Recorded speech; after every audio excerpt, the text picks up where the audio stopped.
Boa noite, gente.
Vocês que aparentam chapéu pintar, fazendeiro, dono da fazenda, de um soldado, aceitaram na casa dando aqui presente?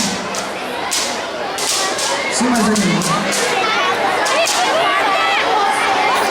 Vocês têm certeza, hein?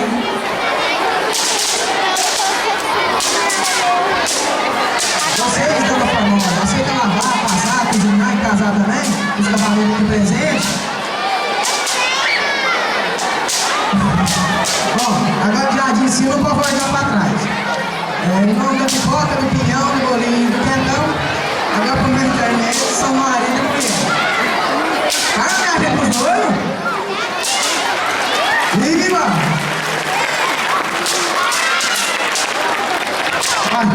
Tô desanimado, Deus, não.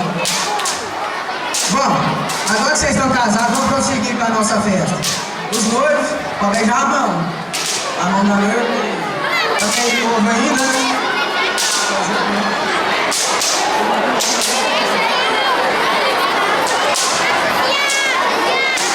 E o mais engraçado, eu achei que no Brasil era proibido casar com as mulheres na vez, né? Ah, certo.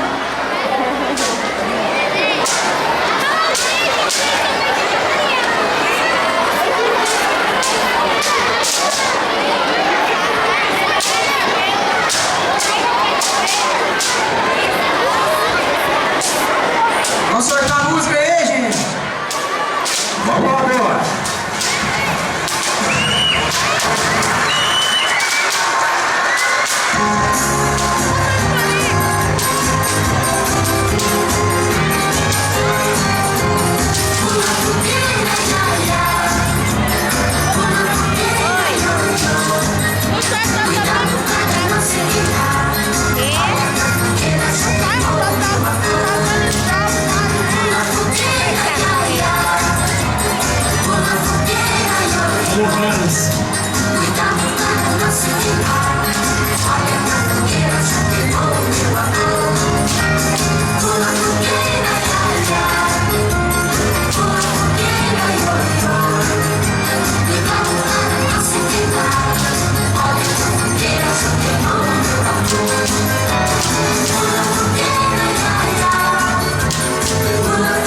os aplausos aí, que maravilha! Olha aí que beleza! Bonito demais, meninada! Bom demais, professora Dona Rita, Dona Cidrei. Parabéns, né? Parabéns aí a todos nós, que nossas crianças maravilhosas. Estão bem ensaiadas, né? Pela coreógrafa, a Júlia, não é isso?